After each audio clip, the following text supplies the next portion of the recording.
ProBox TV goes west to the great state of Texas as the Contender Series arrives in San Antonio. Tonight, Ramon Dinamita Cardenas looks to continue his 9-fight winning streak in front of his home crowd and solidify his top 10 status as he takes on undefeated Mexican Brian Latino Acosta from Hermosillo. Our co-main event, a 10-round lightweight battle between Shavkat Rakhimov from Uzbekistan and Justin the $1 Million Man Paldo, who is looking to avenge his disappointing defeat in his last fight. Take a look and see what millions of people are watching. It's Saturday night and ProBox TV's Contender Series is on live.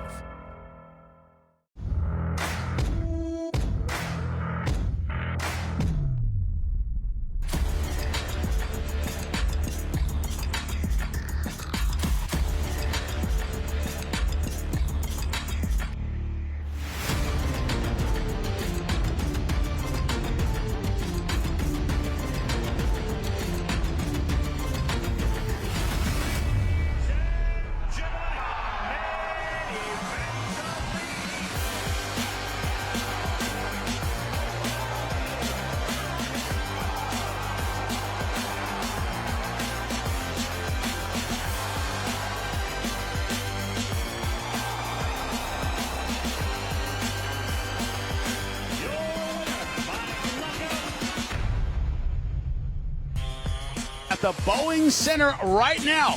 Great main event on the way. Outstanding co-main event. Fighters who need to bounce back and fighters who need to continue their winning streak. Shavkat Rakhimov trying to bounce back from the first loss of his career, was a world champion looking to get back in it. Justin Paldo last time out let a close fight slip away on ProBox TV. Can't do that again. In our main event, Ramon Cardenas versus Brian Acosta, a combined 45 wins, just one loss. But Brian Acosta has the O. He has the confidence. Will it be enough against the always tough Ramon Cardenas? Welcome into the ProBox TV studio. Everything on the line. February 8th, ProBox TV Contender Series. That's right, Ramon Cardenas in the main event versus Brian Acosta. And when I mean everything on the line, not just for the fighters, but for ProBox TV itself. A big stage, big audience, everything committed to this card. All we can do is put them in the ring and hope they fight. Did they ever? Jimmy Smith in studio alongside the champs, Chris Algieri, Paulie Malignaggi. Paulie, you always talk about 50-50 all-action fights. In San Antonio, it was all on display, man.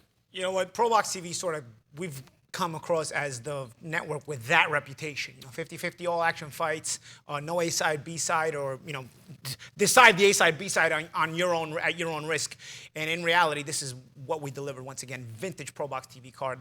Really proud of the way this network is coming along and the fights we give the fans. And I hope the fans continue to enjoy this kind of thing. Yeah, speaking of fans, the energy there in San Antonio.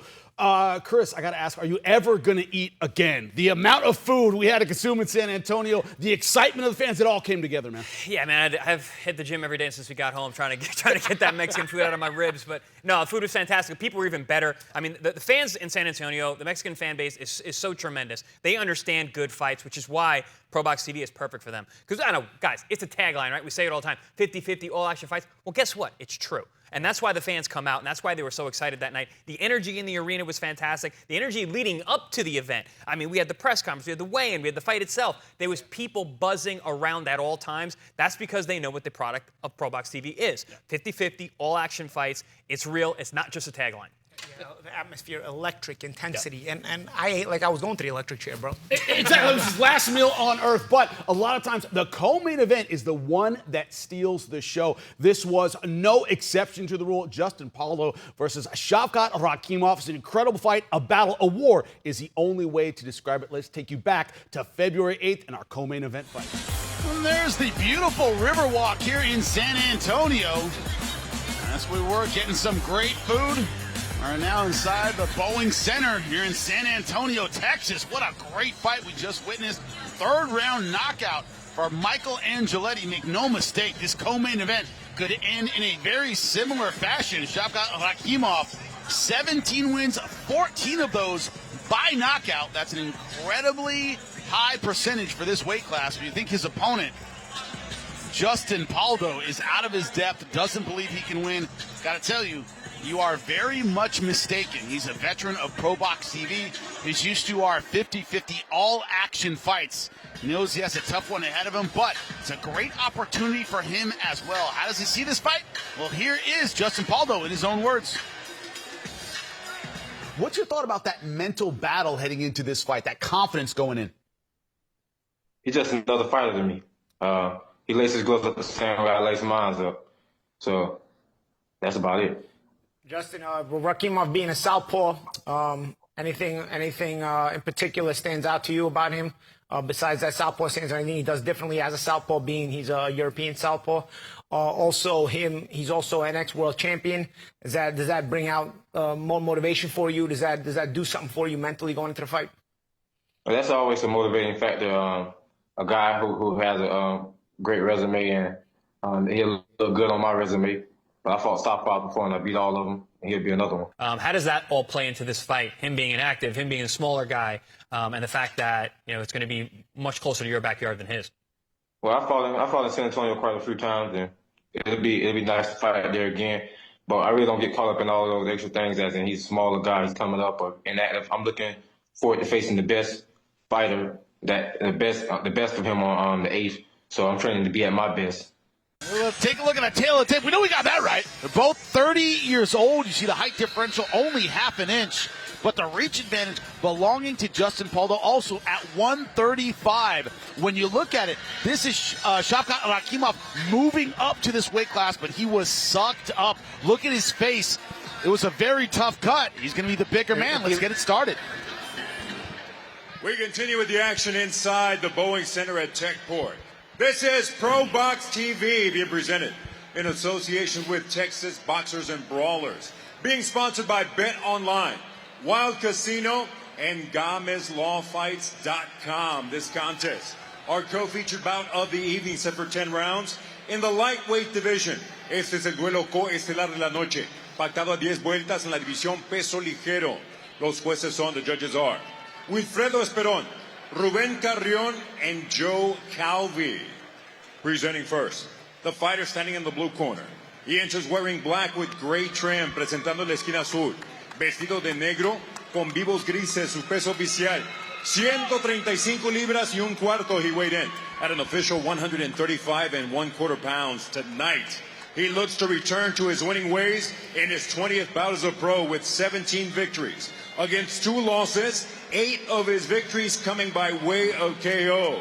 En su 20º combate a nivel profesional, con 17 victorias, 2 derrotas, 8 de sus victorias por la vía del knockout. Representing Orlando, Florida, the $1 Million Man, Justin Paldo.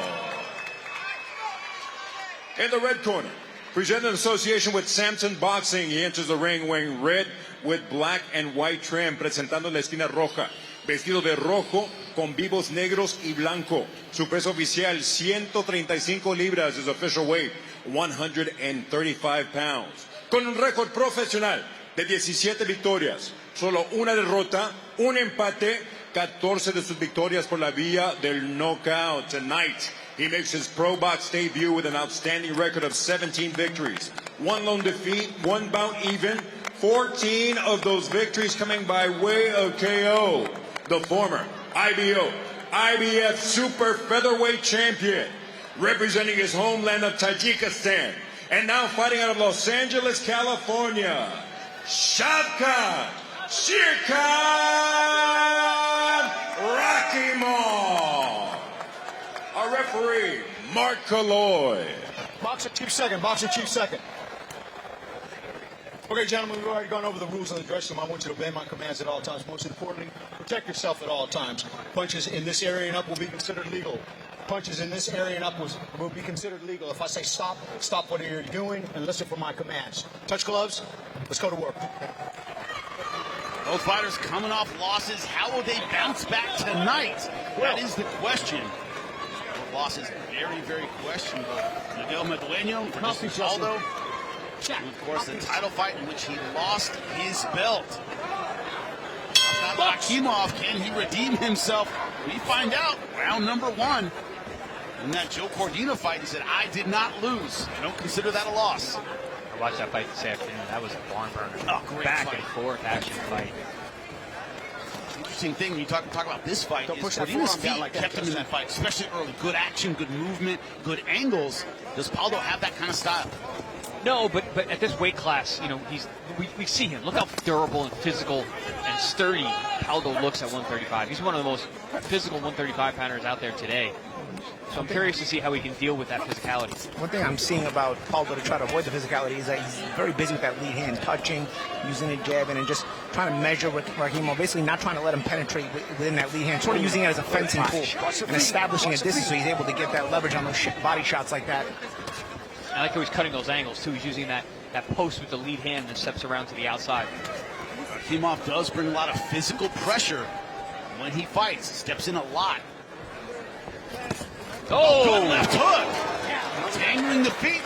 And call that a knockdown. I think that was a knockdown. 6. Yeah, sometimes with lefty and righty, though. Sometimes lefty righty. We saw something very similar to that last week with the Morel Benavidez fight. Yes. Sometimes in opposite stances, it's very weird because the shot comes over the top and then it kind of pushes them down. That punch landed. It does. What I'm saying is, does it punch? Does it push you down? Did it cause the knockdown? Yeah, because sometimes it winds up behind your neck, and then the force of it just kind of pushes you down. It looks like you wrung him a bit to me. Yeah, so that's a referee's call. A lot of referees would call that a slip. And yeah, it's a shot landing, so it's a kind of a judgment call. I see it. We'll see it in the replay. I'm sure the truck read it. We'll get to see if it actually stung Rakhimov or not. The problem, though, is Rakhimov being a slow starter. You don't want to start down a point. Already in round number 1, scheduled for 10. And Paldo's a confidence fighter. If he starts getting that confidence, he'll start letting his hands go a little more, and his talent starts to really show itself more as he gains in confidence. Paldo looking real good with that lead hook. Super sharp. But listen, remember, Rakhimov also went down early in the Joe Cordina fight and then roared back for the next 10 rounds. His counter right hand in from Paldo. Oh, good body shot, too. Very, very sharp work from Paldo here. Doing a good job of fighting in that mid-range, keeping those counters sharp. But, gentlemen, if you thought Paldo's confidence was bluster, we're finding out that isn't true. He came to fight tonight. He's fighting very confident. There's that little check hook again. Catches Rakhimov along the ear.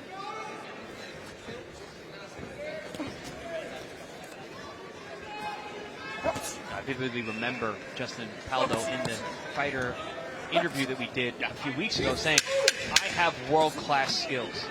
And that's what we're seeing so far here in round 1. So far, it's on display. Great round number 1 for Paldo. Super sharp work. February 19th, ProBox TV makes its California debut as the first ever boxing event at the iconic Chicken Ranch Casino Resort. In the main event, world-class amateur-turned-pro Gabriel Flores Jr. defends his regional WBA title in a clash you won't want to miss. February 19th, be there. Click below to get your tickets now. And there's no hook is going to be there for you all day. All right? But disguise it. Sometimes boom, boom, then the right hand, boom. And then come back with that hook. Very happy corner there. Justin Paldo, of course, a knockdown in round number 1. Gentlemen, take a look at the replay. You tell me. You're going to have to see the feet there. Again, it looks like a little mush up behind the neck, but again, that's what I'm talking about with the opposite stance. You get that mush that you don't get. And there it is wider again. shot. See the legs also. Definitely the legs, but I don't know. I just feel like there was a little bit of unsteadiness. But that punch certainly did clip him. Yeah, but if the unsteadiness is there, then the mushing of the neck is my issue. Without the mushing of the neck, you're not going to get that nice uppercut there by Paldo. I'll call that a judgment call. It's up to the referee. He called it a knockdown, so it's 10-8, round number 1. I like what Paldo did there. He measured with the left hand out in front and landed that right uppercut right to the chin. Beautiful shot. Rakhimov, a slow build kind of fighter, and also, gentlemen, hasn't fought in a year. He's had a year off. He said I had, a new promotion, new team. I've just had stuff going on. Paldo's also been not busy, right? Yeah, same thing. He hasn't fought since the Madueno fight. What's the difference? Rakhimov looks very rusty. Paldo looks sharp as a knife. Oh, another sharp uppercut there by Paldo. Rakhimov trying to force his way in, but he's going to have to be a little bit more deceptive as Paldo seems to have his timing well set. Paldo's looking surgical. I said sharp as a knife. He's sharp as a scalpel tonight. Yep, another counter right hand there by Paldo at short shots. But it's another guy you said, Chris, when we were talking about this fight, you said he's a front door kind of guy. And we're seeing that look in the total punches. Paldo landing 23, Rakhimov landing 5 in round number 1. But the front door guy beat Paldo last time. Dueño's the front door guy, and the adjustments that Paldo has made to be able to deal with another front door guy at a much higher level is very impressive. I'm wondering what the real odds for this fight were. Oh, yeah. Because, it was close, but I think Rakhimov was the favorite. Right. Yeah, that was as ex-champion. I would think Rakhimov would have been slightly favorite. Nice shots there by Paldo again. But so far, Paldo has come out of the gate smoking, and Rakhimov holding position well, but he's not really been able to find the answers. The way things are going, I'd love to see what the line is on a Paldo KO, because the punches that he's landing are big. We want to see a line in general. Yeah. An accurate line. Stop! Justin, watch your foot. I spoke to stepping on each other's feet. I spoke to Team Paldo going into this fight, and actually the father of Justin. They shuffled again. You know, what is the difference in this fight? He said, we're going to jab more in between. That's what we needed to do in the Dueño fight. Didn't do it. I agree with them, and we're seeing that here. Yeah, a lot of jabs in between. And that's like I said early in the fight, guys. He uses that measuring left hand just as a sort of a fencing mechanism to keep Rakhimov from comfortably closing the gap. And while he does that, it's also effectively keeping that middle range to where he can get leverage on his own punches. Paldo can. Rakhimov is the kind of guy, though, where he fights you running downhill. Nice shots there by Rakhimov. Once he gets you going, he just unloads with both hands. We haven't seen him get to that position yet. And if we saw anything in the Dueño fight, you start to question, does Paldo have a little bit of front runner in him? Yes. Or can he get him maintained? With Rakhimov, you would expect him to continue this pressure, regardless of whether it's working or not at this moment. Paldo's so accurate with the right hand so far. But Rakhimov also started to up it a little bit the last 30 seconds. You started noticing a little bit of a different gear in Rakhimov. Rakhimov, that slow burn kind of fighter, and as you said, Paldo, if there's a weakness, it's been that inability to stay consistent over a long fight. And this one's scheduled for 10. Our co-main event spot. Sometimes double that right hand up. There's some action from that last round. Nice shots there by Paldo. Great timing shots. Again, talent is, second, bar none. But, second to none, but talent-wise, is Paldo. Can he remain consistent with it? Putting it together for 10 rounds. Yep, exactly.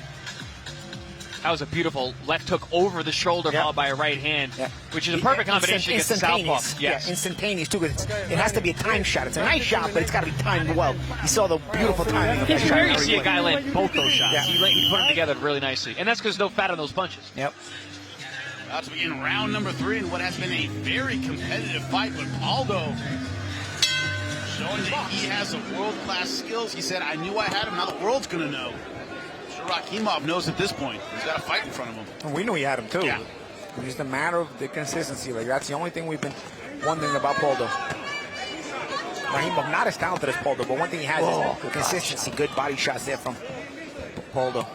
Break you down, but Paldo's found a home for that right hand throughout this fight. Rakhimov has been with Jojo Diaz, Zelfa Barrett, Joe Cordina. He's got a lot of very quality rounds against world-class guys. Those body shots hurt. That hurt Rakhimov. Going back to the body with the right hand again. Good shots there by Rakhimov. Paldo showing his physical strength at 135 pounds, holding the head down. Mark Colloy, the referee, caught it. Very, very intelligent referee there. He's not going to pull the wool over his head. Mark's one of the best in the game. You saw Paldo try to hold the neck with one hand and shoot the uppercut with the other hand. Paldo doing a nice, smart move there. Little tactic, stepping on the lead foot of the southpaw, trying to control that position, that front foot battle that you always see with the orthodox southpaw position. He's been warned about it before, so you can't do it too much. The referee, as you said, all over it. That's a pretty easy one to make it look like it was an accident. Yeah. I'm starting to see Paldo trying to change range a little bit. Is it because he's trying to make a concerted effort to change up the game plan, or is Rakhimov forcing this here? I don't mind if he's making a concerted effort to maybe change range a little bit to keep Rakhimov off balance, as long as he's being first. But if Rakhimov, if Rakhimov is starting to push him back, then it's concerning there on the part of Paldo. But let's see. I think Rakhimov is realizing he's just going to have to fight. He can't go tit for tat with this guy. He's too sharp. He's just got to get in the inside. He's going to take some leather, but he's going to be able to land as well. Because he's the guy with all the power. I mean, you look at their knockout percentages: 14 KOs and 17 wins for Rakvikov, 8 wins. But Rahimov had about 130, right? Yeah, about 130. Yes. It's a new weight class for him as well. Keep that in mind. 130. I would say 135 when the guys start getting big. Definitely enough 135 pounds. Yeah, he's got a lot of lean tissue on that frame. And a 72-inch reach for a guy who's 5'7". That's a really long arm. Paldo jabbing well going backwards here. This is what was missing in the Madueño fight. Yeah, you need to be able to jab going backwards if you're going to be a jabber like this. And you see Paldo showing that. Also, good eyes. Just keeping Rahimov just missing by a string. A step up in competition, definitely for Justin Paldo, but so far he has answered the call very, very well. Catching Rakimov off balance. Doing good defensively as well. Rakimov coming on like a tide, though. Time! February 19th, ProBox TV makes its California debut as the first ever boxing event at the iconic Chicken Ranch Casino Resort. In the main event, world-class amateur-turned-pro Gabriel Flores Jr. defends his regional WBA title in a clash you won't want to miss. February 19th, be there. Click below to get your tickets now. You understand? Well, what punches make a professional fighter look at and want to vomit? Body shots. And that's what we saw in the last round, gentlemen. Yeah, there was a nice, I believe it was a right hand. Yeah, that one right there. You up saw there. Rakimov bend over just like that. He's a different angle here. Watch his facial expression. Right in the gut. Oh, solar plexus. That was a solar plexus. I feel that. I feel that. I feel that. We've all been there. Oh, and it's awful every single time. The problem is we begin round number 4. That damage lasts for a little bit. It starts taking the wind out of you. That stays with you. You get that spasm in your solar plexus there. But then also, every punch you get hit on there afterwards, Yeah. it takes less and less to hurt you more. Sort of stays bruised, right? Yep. Ooh. Paldo still staying busy in round number 4. Being physical, too. See how he uses that lead arm post. Yep. It's that same frame style, right? Yep. Rakimov, I think, starting to You see when unload a Paldo bit. doesn't frame, that's what Rahimov is able to get in close and starting to do those lat unloading. That frame and that lead hand of Paldo even measuring prevents Rahimov from comfortably doing all that stuff. You notice when Rahimov has some success, it's because of him not framing. Yeah, and our CompuBox stats here are showing. I mean, you're landing double-digit power punches for Paldo in all 3 rounds. That's not a good sign for Rakvikov. Oh, good right hand. Rakimov wore it well. Yeah, Rahimov came back with his own left hand for that as well. Oh, another good right hand. Man, Rahimov, he's trying, but he's getting hit with some big shots. Oh, man. Good short stuff from Paldo. Heavy, short, hard. You know, it's hard to get an Eastern European fighter frustrated, but you can feel the frustration these combinations are landing, Paldo. Nothing's working. Yeah. Rahimov is game. He's there. He's trying to make it happen, but he's taking so much punishment to get anything done. He's not used to, at 130, being this guy. He's not used to taking on someone who can physically kind of push him off, big brother him a little bit. He's usually that guy. He's usually that guy, exactly. And Paldo is a pretty big lightweight. Yeah. Big lightweight with long arms. But also with sharp. Yep. Oh, no, very skilled here.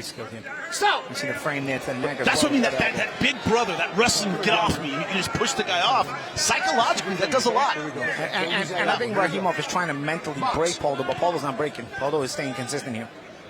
Well, I don't think Rahimov's doing enough to break Paldo. You mentioned he might be a front runner, but he's way ahead. And also a lot of the Rahimov shots are just arm punches, so there's nothing really bothering Paldo.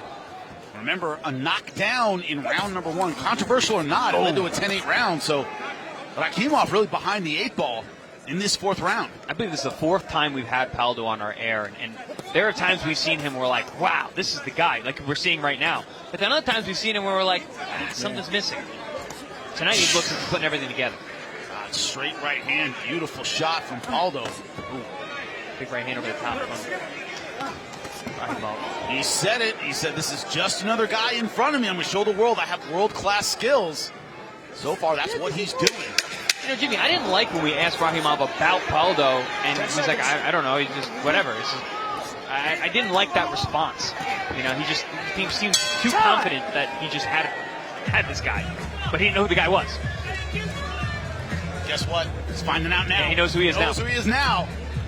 Been tattooed through round number 4, scheduled for 10. So, Paulie, what I'm curious about, if you're a slow burn kind of guy like Rakhimov, but you're down with the knockout, with the knockdown, maybe 5 rounds, you got to make this up. You need a knockout at this point. Yeah, you might start keeping in that territory. You got to at least start to think of the higher intensity here. You see the shots here by Paldo in between the Rahimov shots. A lot of Rahimov shots are also arm punches. You see Paldo getting more mustard on his shots, getting more leverage, getting more torque from the hip as well. A lot of what Rahimov doesn't have a lot of snap. He's trying to work his way in there. You see Paldo's response all the time because his positioning is very, very good. So Rahimov wants to make the effort, but he's not able to because Paldo has an answer every time. So how do you push the issue when just the effort is not going to count, not going to matter against a guy as skilled as Paldo? You're going to have to figure out some answers. Well, Rahimov's also, he's a momentum guy. And if you can't get any momentum, you can't build on anything. So we begin round number 5. Oh my God. Great stuff from Justin Paldo in the black. Taking on Shavkat Rakhimov in the red and black. That's something we're seeing more and more of is Paldo is sitting down his punches, putting more mustard on them. Because he's comfortable. Like you said, James, he's got arm punches coming his way. Even when he gets hit with something, he comes right back. Also, as you've seen in previous fights, when you're midway through a fight, and he's taking some punches from Rakhimov, hasn't been hurt. He might be going, okay, I can take this. Yeah. I can move forward a little bit. A little more confidence, yeah. Great hand over the top from Rahimov there. But again, it's more arm punches. He doesn't build to a big shot at the end of the combination. Sometimes when you put shots together, you build to where the last punch of the combination is the strongest one. You're not seeing that from Rahimov. You only put shots together. But at this point, when Rahimov actually lands, he looks more surprised than anything that he actually landed a punch. So he's not ready to build off it. Yeah. Round number 4, Paldo, 41-12 in total punches. 48.8%. Can't miss. Nah, that's can't miss. You're starting to enter the zone where you're looking at a stoppage. Yeah. When you see 50% punches landed, not a good sign. But even those straight right hands, no jab, no lead, and they're landing perfectly. 3 in a row. The only saving grace is Paldo's not putting everything on those shots landing. The reason also Paldo is landing so accurately is because a lot of those shots are little snappy shots, which is still more emphasis than what Rahimov is. When Rahimov, a lot of shots look like they're pushing. At least Paldo, even if he's not putting all the mustard on the shots, they're snappy shots. Yeah, but champ, there's still a lot of fight left. Yeah. We're not even halfway through.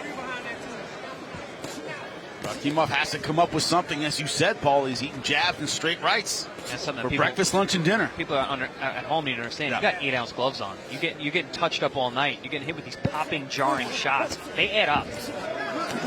We're pretty sure that Paldo was the underdog. So this is another ProBox TV fight where you just can't figure out odds makers wise who's the favorite and who's the underdog. Rakhimov, former IBO and IBF world champion. That was at 130 pounds. Yeah, legit recognized world champion. Yes. This would be a massive win for Paldo if he can finish this fight out. Paulie, the way you described it is, Rakhimov's been in the club, right? He's been in that box of world champions. And Paldo right now handling him. He's about to kick the door in. Also keep in mind, I'm sure the odds were also close because, you wouldn't be totally shocked with Paldo winning this fight. Yeah. You can see why Rahimov would be the favorite. Paldo's the natural lightweight. He's a big lightweight at that. And also, he's shown his quality in his own fights. He's shown it in spurts on ProBox TV. He has shown it throughout this fight. So we reach the halfway point of our co-main event. February 19th, ProBox TV makes its California debut as the first ever boxing event at the iconic Chicken Ranch Casino Resort. In the main event, world-class amateur-turned-pro Gabriel Flores Jr. defends his regional WBA title in a clash you won't want to miss. February 19th, be there. Click below to get your tickets now. Pause that together, get this guy out of here, okay? Another great round for Justin Paldo. We reached the halfway point. Here's some of that action from round number 5, gentlemen. And we're going to see a lot of world-class sharp punching. See the jab there from Rahimov, but again, you see the sharp little Little pot shots from Poldo. Oof. And then you get those where he actually drops his body weight into it for counter shots. They're singles. They're not doubles and triples where this fight could potentially be over if you put some punches together. But we're seeing a lot of single hard shots from Paldo. But to hit a former world champion with blind right hands, not so much turning him over and hitting him, hit 3 in a row at one point. I mentioned the ring rust for Rakhimov. We're definitely seeing that. He hasn't really gotten out of that. He hasn't really got out of first gear yet either. But he's taken so much damage by this point. Yeah, I like those little snappy pot shots there from Poldo with the right hand. You see Rakhimov has got to be showing more than the effort. Rahimov's trying to push, but he's not really thinking outside the box as to how he's going to get his offense started. And every time he just tries to push forward, it's Poldo meeting him with one of these pot shots, snappy pot shots like that. But Paul, he's almost using his right hand like a jab to kind of keep Rakhimov off balance. Yeah. But it's snappy, and it's also, there's a little bit of hip turning, so it's really sharp. We used to use a right hand like that, Floyd Mayweather. He used to use that. He used to vary it in different ways. That was one of the style of right hands that Mayweather used to use at times. I'll never forget hitting Arturo Gatti 3 straight right hands in a row. And that's how you can do it. It's that good. Now Poldo seems to use exclusively that right hand. Mayweather would sort of switch it into a more weight on it, although Poldo just showed that there as well. I'll borrow a phrase from Jim Lampley in that fight. This is humiliating. This is getting a little out of hand. Yeah. Especially for Rakhimov, who's a legitimate ex-world champion. He's being outclassed right now. I guess it's welcome to the new division. Sometimes you move up in weight, man. It's not what you bargained for. Yeah, I remember moving up to welterweight and being like, wow, these guys are different. Sometimes a couple pounds can be a big difference. Yeah, because and the issue is he didn't take on a small lightweight. Poldo is a big lightweight who I wouldn't be shocked if he goes up to super lightweight in the coming years. When I was talking to his brother Daquan, who's also in his corner, about him, I'm like, man, how does he make the weight? He goes, he makes it fine. He's a really disciplined guy. He stays in shape year round. I'm like, that makes sense. He did bring that out when we had the fighter meeting with Poldo. Poldo did make that clear. He said, I've been in the gym the whole time. I may have been taking time off, but I've been in the gym the whole time. This level of sharpness shows that. Yeah. Now Rakhimov also coming off a long layoff. I'm not quite sure he's stayed in the gym the whole time with the lack of sharpness he's showing in this fight. No, I can even see it in his body. He's not as lean. I know he's up a weight class, but still, you move up a weight class, you can still be lean. He's looking like he's carrying a little extra meat around the midsection that I'm used to seeing. He's starting to wear down. That right hand hurt him. Well, yeah. Again, new weight class, bigger punches too when you get it clean like this. What did you say about Eastern European fighters? They don't bend, they break. just break. Yep. Oh, good shot there. Looks like right now Paldo trying to break Rakhimov. That's the thing about about right hands. Rakhimov does have power. Even, listen, power's power. You move a weight class short. Sure, the knockouts were at 30. The guy still has power. So he is dangerous, but at this point, he's not really showing a whole lot of it. He hasn't even gotten the respect, really, of Paldo. Not just the knockdowns. Hasn't even gotten the respect to keep him off those power shots. He's actually gotten the opposite. You've seen Paldo grow as he gets hit. Oh. Another great round for Justin Paldo. Stumbling going to his corner is Rakhimov. But it's hard to find a round you could give to the former champion. Yeah, no. It's been all Paldo all night long. No round has even been close. Maybe the first round was the closest round, but other than that, Paldo has been very dominant. And again, we pride ourselves on the fact that you can't figure out who the favorite is and who the underdog is going to be. Going into this fight, Paldo is the underdog. He's dominating the fight. This is the kind of thing that we do here at ProBox TV. The odds makers get thrown for a loop a lot of times for our fights. A little bit of target practice so far. CompuBox almost 50% with his punches. And that is a tired fighter in the corner. It's also a frustrated fighter. I don't think he expected this. Mental fatigue starting to set in.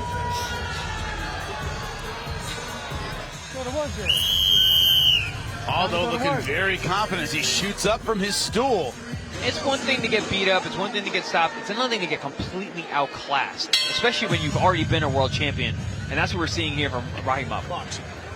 That's a Poldo. You see the determination of a guy who knows he has world-class talent, but has not yet been able to step into that world-class realm and fight for a world title. And Poldo's trying to show that tonight against his ex-world champion like Rakhimov. He is the goods, and he deserves his shot in 2025 Rakhimov trying to get busier. Yep. Yeah, he's coming out this round. Oh. Just took a big left hook. Right hand, left hook combination. Yeah, and we're into the second half of this fight. We're well into the second half of this fight. We're around 7 now, so if Rahimov's going to make a move for this, make a play for this fight, he's going to have to make a play now. And he's going to need a knockout. Yeah, or at least several knockdowns. He's down 6-0 on mine. Plus a knockdown that he was dropped in round 1, right? Oh. Certainly busier in this round number 7. But all that body work from Paldo, which has been consistent from round number 1, that's got to take the fight out of you as well. It takes the power away.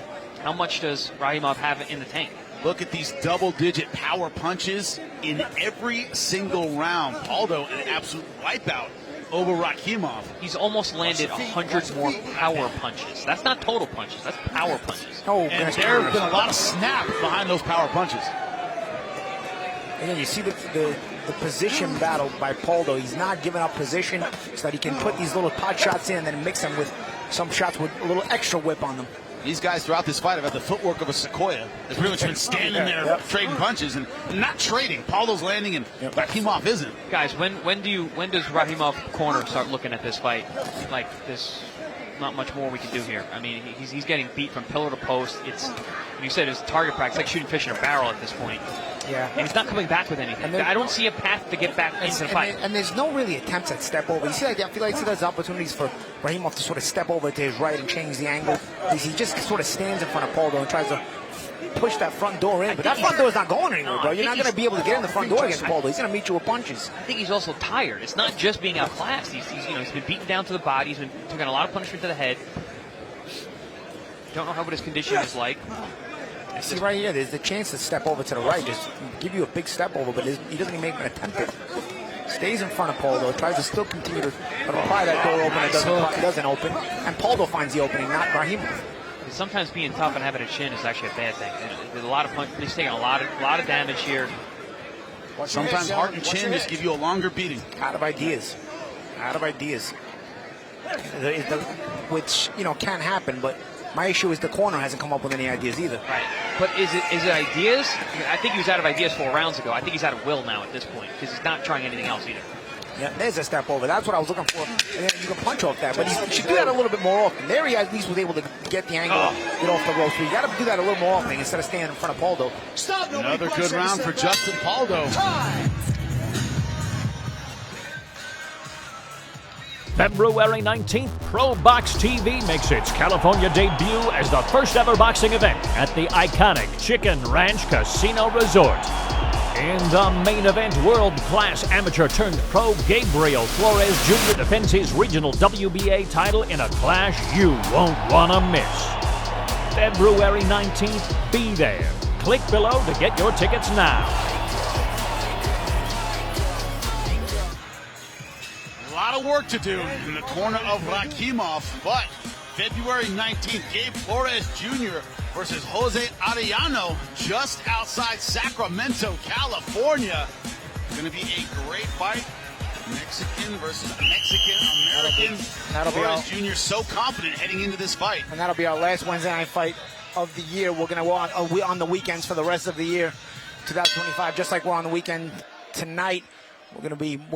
our ProBox TV series, Contender Series, is going to move on to weekends for the rest of the year. So February 19th will be our last Wednesday night fights.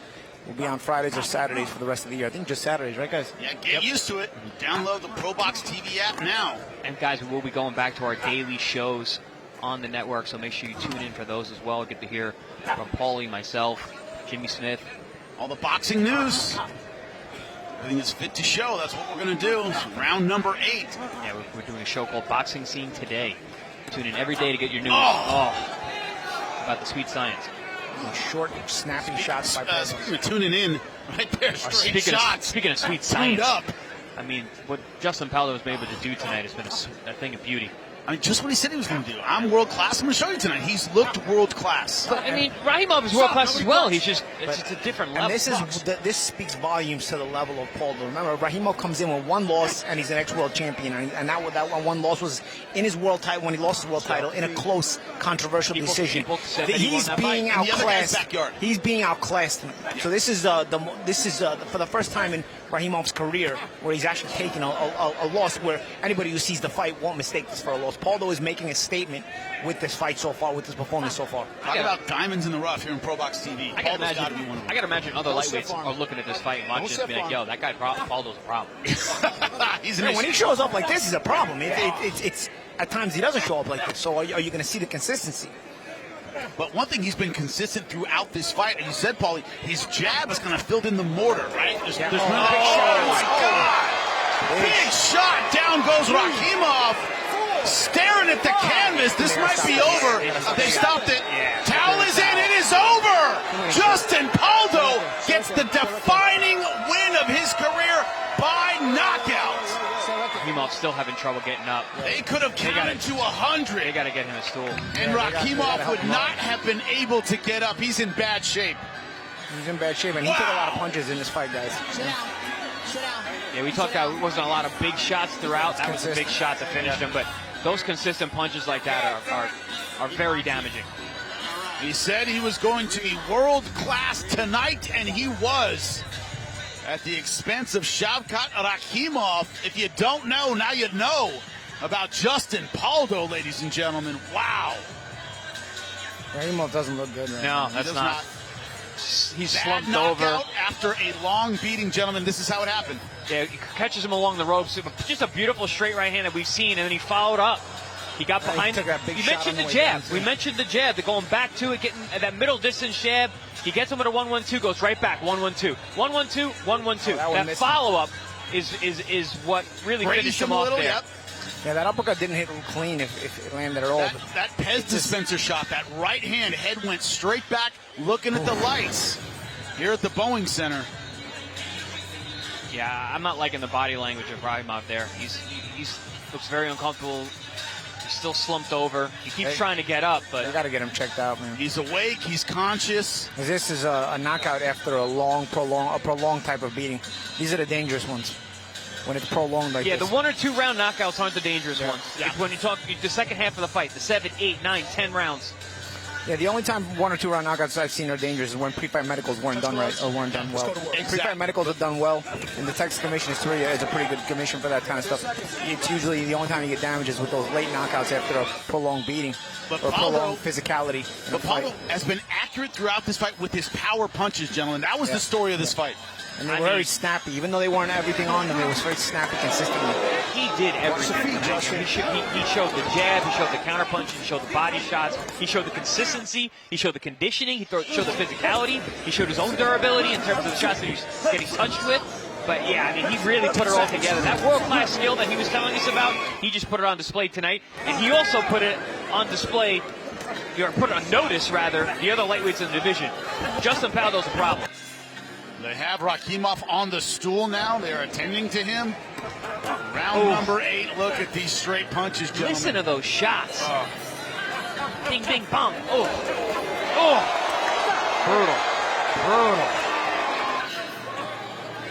Listen to this crack. Bang. That's textbook. You show a kid at day 1 in the gym. That's how you throw a 1-1-2. Beautiful stuff. Great combinations. World-class skills from Justin Paldo. And I'm sure, I can't believe what I'm seeing here. Total punches, 255 to 72.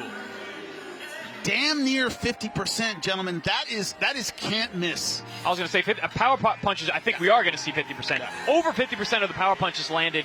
When you get into that zone, you're scoring a knockout, and we saw one. Rakhimov now on his feet, by the way, being congratulated. Some respect shown between him and Justin Paldo. When it was Justin Paldo's night tonight, man, did he call his shot.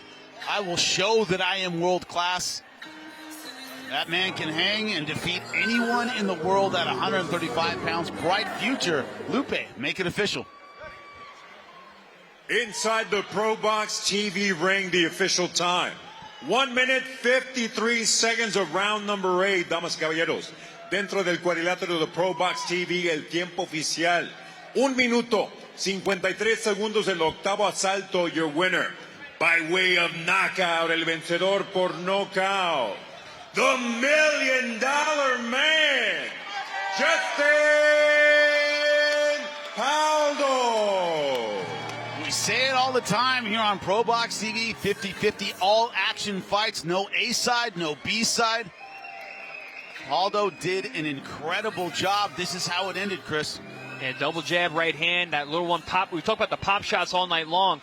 But then he put a little more mustard on that one. At that point, the fight, the will, everything had been beaten out of Rakimov. I don't like the way Rakimov looked. This is why I believe they should have oxygen in the ring after knockouts. I mean, they do that in England. I don't know. I do not understand why they don't do that in the United States. Fortunately, he is back to his feet after going. He doesn't look good, man. He should be. He should have oxygen. He should be taking in oxygen, man. And there's no oxygen anywhere near in sight. Not going to remember this one, but it was a tough fight from start to finish. Yeah, he definitely is not moving very well. I don't like the way. They got to keep an eye on him in the dressing room too, man. You hear about guys collapsing in the dressing room after fights too. They're going to keep an eye on him. Surrounded by they're bringing the stretcher. So they're bringing the stretcher, so there's that doesn't do anything if you don't have oxygen. There's absolutely nothing if you don't have oxygen. Well, it does something. You just have to walk to the back. I mean, not going to fall again. Yeah. It is right now being attended to by medical staff here at the Boeing Center. They're going to go to the hospital and get checked out because that was a brutal knockout after a brutal sustained beating. Yeah, very troubling scene at the end of the fight. Beautiful knockout, but Shavkat Rakimov did go to the hospital, has gone home. He was treated, he's all right, but the severity of that knockout, the way I describe it, champs, is you want to be a boxer, this is the risk involved. Everybody needs to know that stepping in. Paulie, that was a scary knockout. Yeah, scary in terms of the way the fight had developed to that point and then to be knocked out like that. Sometimes you get scary knockouts. But what I've noticed in my experience in boxing, if you get those scary knockouts early, as long as pre-fight medicals have been done before the fight, those scary knockouts early typically don't lead to anything. You know, the only time they lead to something bad is when pre-fight medicals were a little lax before the fight. Typically, though, even if pre-fight medicals have been pristine and good, if it's a drawn-out, physically debilitating fight and then there's a stoppage late, it all catches up to you regardless. And this is what this was. You know, this was a debilitating fight for Shavkat Rakimov over the course of many rounds. I think was stoppage around round 8 or so, right? So you know, and then to get the stoppage, I was instantly, like, I had this feeling instantly when he got stopped because I knew, like, it had dragged out before that stoppage. So, you know, it's scary because, like I said, I've seen this in my experience in boxing. This is the kind of stuff that leads to traumatic brain injury. But I'm glad that, you know, he was able to, you know, be let go from the hospital and be okay. You know, you don't know as far as career-wise what happens after this. You know, I suffered something similar in the Sean Porter fight, and I don't think I ever took a punch the same way again. So I wonder going forward how Rakimov's pro boxing career goes, but at least I'm happy to hear that he's since gone back to Russia and is back with his family. Yeah, now Chris, when you look at it, can't take away from Justin Paldo's performance. Looked absolutely fantastic. You want to let the rest of the world know how good you are. He did that night. Yeah, I mean, if we were giving out awards for Athlete of the Night, it would be Justin Paldo. I mean, he really put on for everyone out there. Really, I said he kicked in the door and put the lightweight division on notice. Like, yo, I'm a real player now, because he was the underdog in that fight. Yeah. Just like, you know, true pro box, prototypical fashion, our underdogs. If Vegas doesn't know who's going to win what, this is one of those fights too. He wasn't a wide underdog, but, you know, listen, he won every second. No, he won every second of that fight. And he was plus 650 to win by knockout. Rachmanov was not in that fight at all. I know, you know, Champ, you're talking about the prolonged beating. That's when we see dangerous things happen. Thank God that he's home with his family. But, I mean, that just speaks to how good Justin Paldo was that night. He finally looked like he put everything together. We've seen the world-class skills on display before. We've never seen him do it for the entire fight or multiple fights in a row. Now, that guy, I'll take that guy into with any of the best fighters in the world today. He's that good. On his best night, he can be a world champion. Yes. But you've still seen the inconsistency in him in that you wonder, on a night where he gets a world title fight, can he bring this version of himself and win the title? Does he have what it takes to mentally be in the right place to win the title? Because physically, he's got the gift. Yeah, well, Ramon Cardenas in a similar position in the main event against an undefeated Brian Acosta. Could he rise to the challenge? Well, he came in with a lot of confidence. You didn't start out as so much of a knockout artist, but the better the opposition that you fought in the last couple fights, I think you're on a 4-fight knockout streak right now. The better the opposition has got, the more KOs that you've got.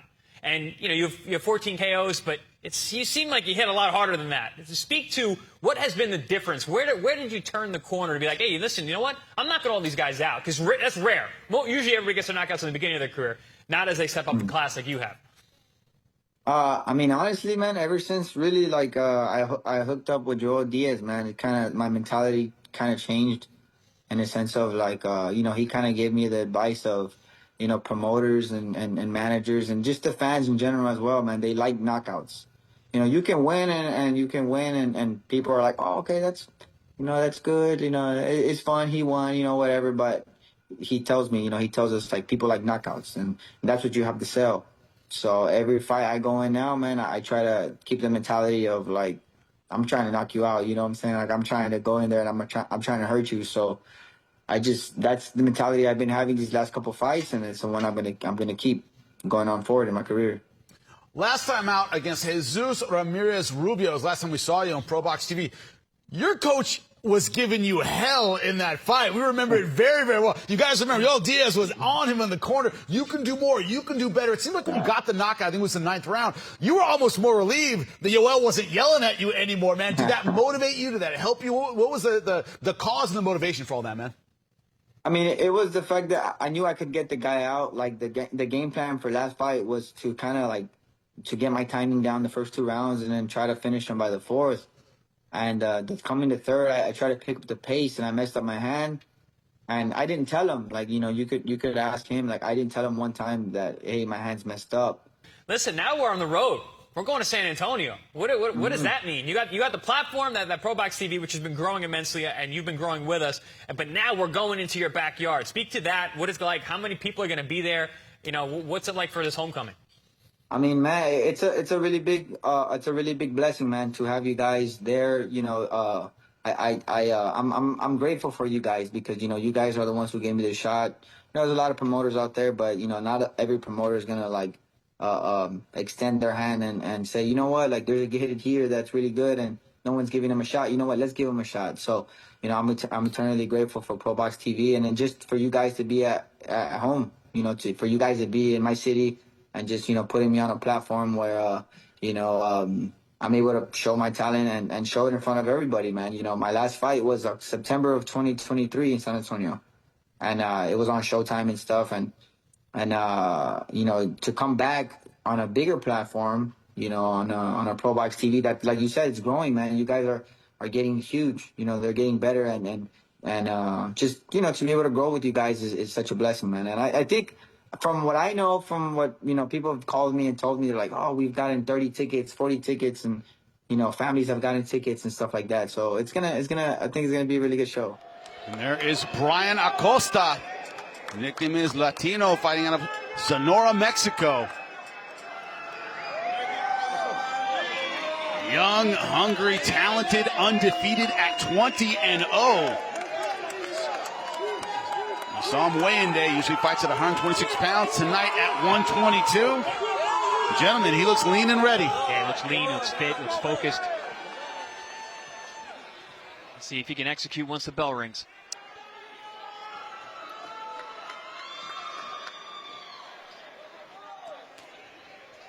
Coming off a TKO win back in February last year. That was in Mexico.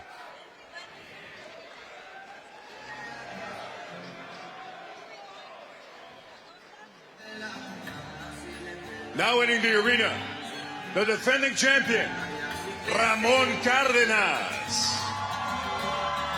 And you hear the crowd erupting for that man, Ramon Cardenas. Coached by Joel Diaz. You see him behind his fighter. He's fought on ProBox TV before. As you said, 4 stoppages in a row on an incredible streak. Right now, 13-fight win streak, along with those 4 knockouts in a row. Coming off a 9-round KO win over Jesus Ramirez. That was out on ProBox April of last year. Dinamita, Dynamite is his nickname. Same nickname as Juan Manuel Marquez. Our Spanish broadcaster said, I'm honored that he's the other Dynamite, because he fights the same way I do. This young man always looks for the knockout. Isidro Picasso broke his jaw fight before last. He has power in both hands.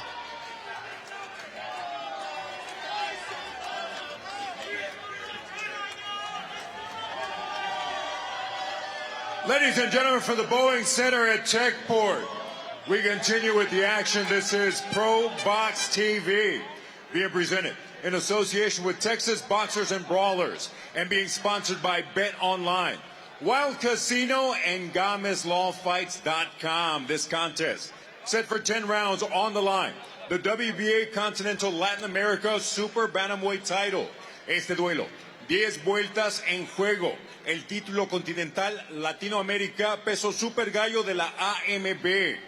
President of the WBA, Gilberto Jesus Mendoza. Supervisor, Julio Tai. Our judges at ringside scoring the action we have Charles Weaver, along with Ruben Carrion and Joe Calvi. And now, San Antonio, Texas.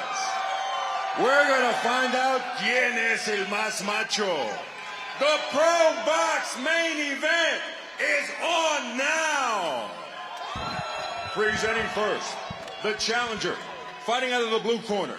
He enters wearing black with red trim, presentando al retador en la esquina azul, vestido de negro con vivos rojos. Su peso oficial, 121 libras y un cuarto is official weight, 121 1/4 pounds. Tonight, in the biggest fight of his career, he puts his undefeated record on the line, consisting of 20 victories. 8 of those victories coming by way of KO. Esta noche, en el combate más importante de su carrera profesional, pone en juego su récord invicto de 20 victorias, 8 de sus victorias por la vía del knockout. Puro Hermosillo, Sonora, México. Brian Latino Acosta. Across the ring in the red corner, wearing blue with silver trim, en la esquina roja, vestido de azul con color plateado. Detuvo la báscula a un peso oficial de 122 libras. He tipped the scales at an official 122 pounds. Tonight, he enters the ring with a record of 25 victories against 1 lone defeat, 14 of those victories coming by way of KO. Esta noche, entra al cuadrilátero de ProBox TV con un récord de 25 victorias, solo una derrota, 14 de sus victorias por la vía del knockout. Started from the bottom now.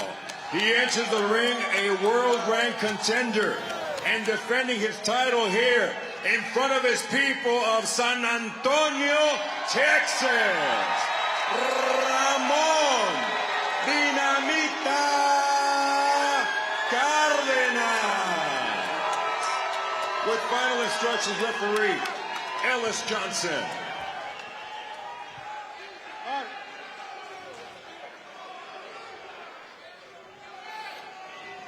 Good belt line here, good belt line here. We have instructions in the back.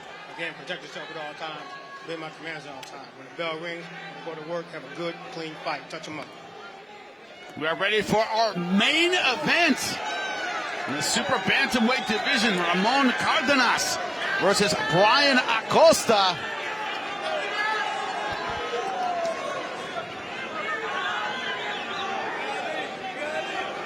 There's the bell. Round number 1. We are underway. Acosta in the black and red. Cardenas in the blue and silver. Big question is, how will Cardenas start this fight? Tends to be a slow starter. Maybe the hometown crowd will motivate him to start faster. He's landing some nice sharp jabs already. Landed 3 solid jabs right down the middle. And Acosta's actually waiting a little bit. Yeah, Acosta normally relinquishes the jab and goes right to power shots. Combination puncher. But right now, starting very slow. Ooh, nice sharp jab there. Acosta as well, yeah. You see Cardenas looking for that counter left hook there. Just came up short with it, but you see he's already whipping it in there. Nice counter right hand over the top. Good counter right hand. Cardenas starting off with power punches. Yeah, and also closing the gap in the ring. As Acosta gives ground, Cardenas steps in, also not really stepping back on the attack of Acosta, trying to hold his ground and roll or shift. This combination there from Cardenas came up short with the left hook to the body, though.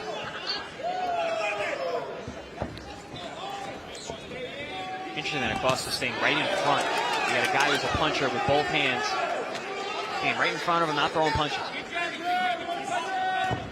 It seems like he's trying to settle into obviously this is a step up in competition for him.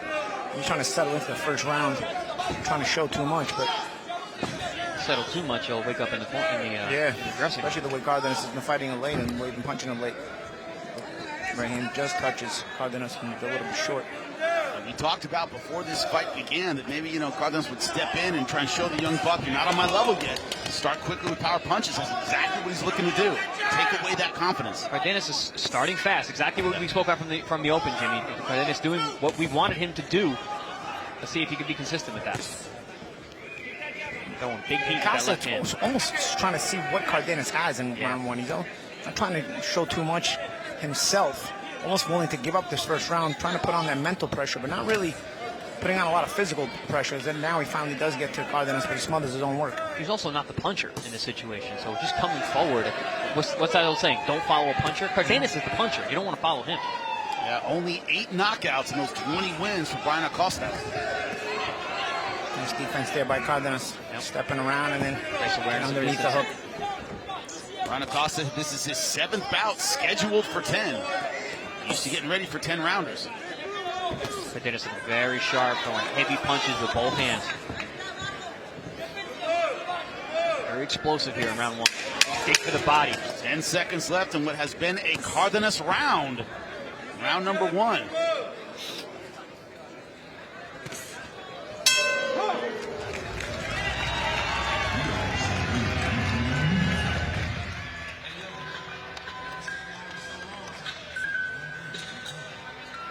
February 19th, ProBox TV makes its California debut as the first ever boxing event at the iconic Chicken Ranch Casino Resort. In the main event, world-class amateur-turned-pro Gabriel Flores Jr. defends his regional WBA title in a clash you won't want to miss. February 19th, be there. Click below to get your tickets now.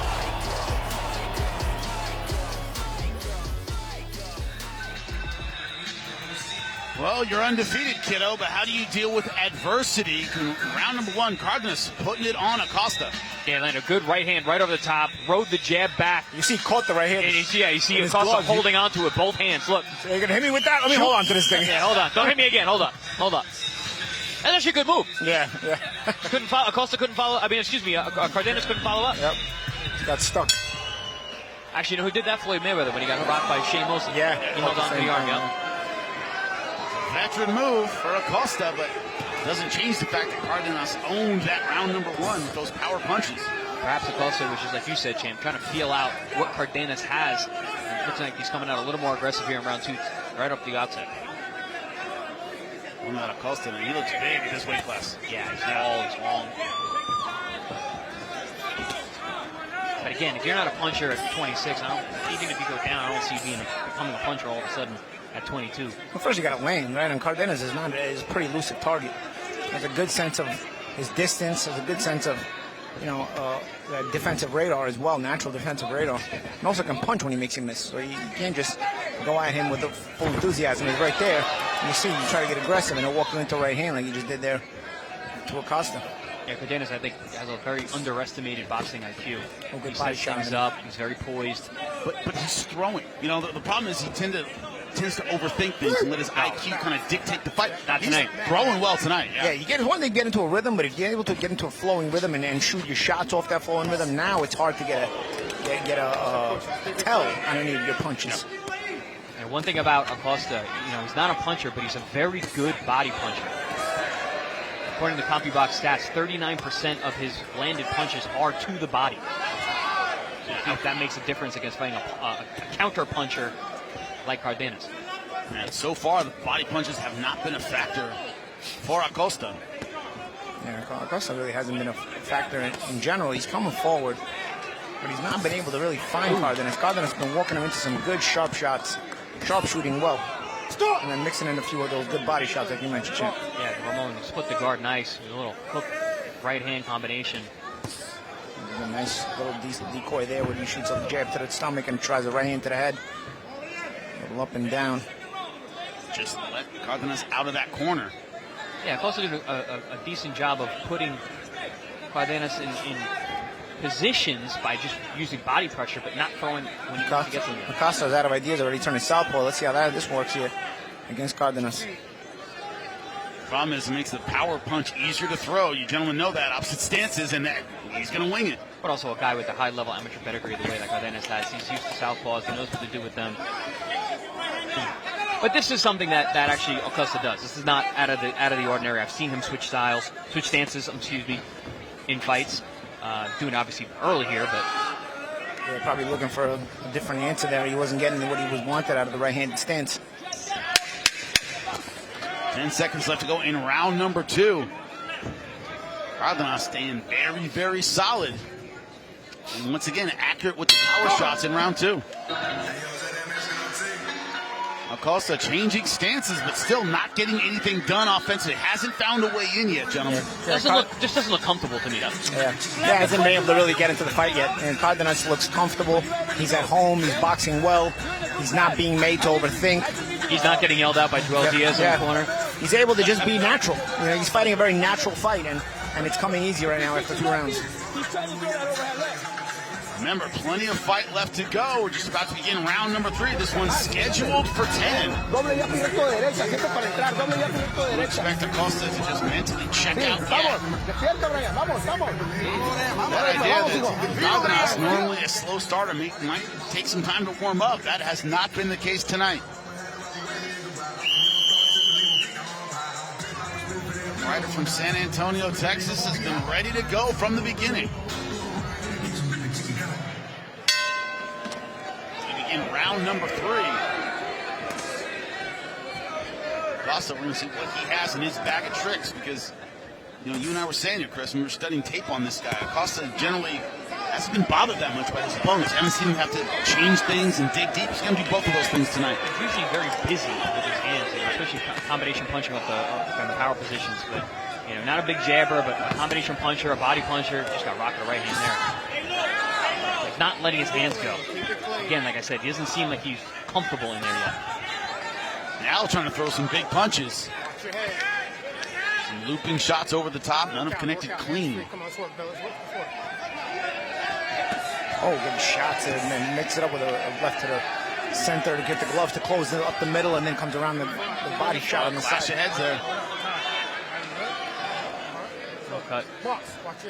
There's a little mouse developing on the outside of the right eye. Probably for one of those left hooks from Cardenas. Oh, good right shot. hand. Yeah, good right hand from Acosta. The best punch of the fight so far for Acosta. He's got to start getting closer and see some confidence here. Yeah, this is the way he normally fights. He's usually very aggressive. The referee warned for hitting the back of the head. And, you know, he said he's moving. It's not me. Yeah, that didn't look blatant to me at all. No. The rule is you cannot target the back of the head. The opponent moves, that is his problem. A lot of people don't know that. Good awareness there from Acosta. He's catching these shots. Ooh, good left hook from Acosta up top. Yeah. This is more of what I expected from Brian Acosta here, the undefeated guy, not wanting to give up his O. And he's backing up, man. He's not the one coming forward, and he's trying to walk Cardenas into the traps himself now. That's actually a good idea with Cardenas because he is a counter puncher. Make the counter puncher come forward. Don't follow the nice left hook. Nice, yeah, right through the guard. But is Cardenas too varied? You know, you want Cardenas to get off first this consistently. Whether it's Cardenas coming forward or going backwards, you know, you're allowing Cardenas to sort of dictate the way the fight's being fought, and he's comfortable doing it. Well, that's a tough thing about fighting a guy with multiple dimensions the way that Cardenas is. Speaking of multiple dimensions, you got Acosta switch to southpaw again.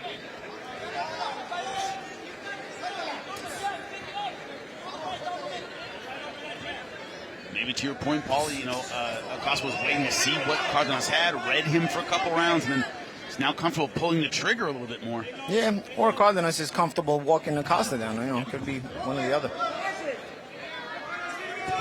Oh, a good right hand. Nice right hand. Cardenas. This pace is just not going to favor Acosta. Yeah, he's allowing Cardenas the time to think, the time to dictate what he wants to do, the time to be comfortable. But also he's the bigger puncher, so they're eye-catching all his shots. And he's probably the better boxer, too. Yeah, that too.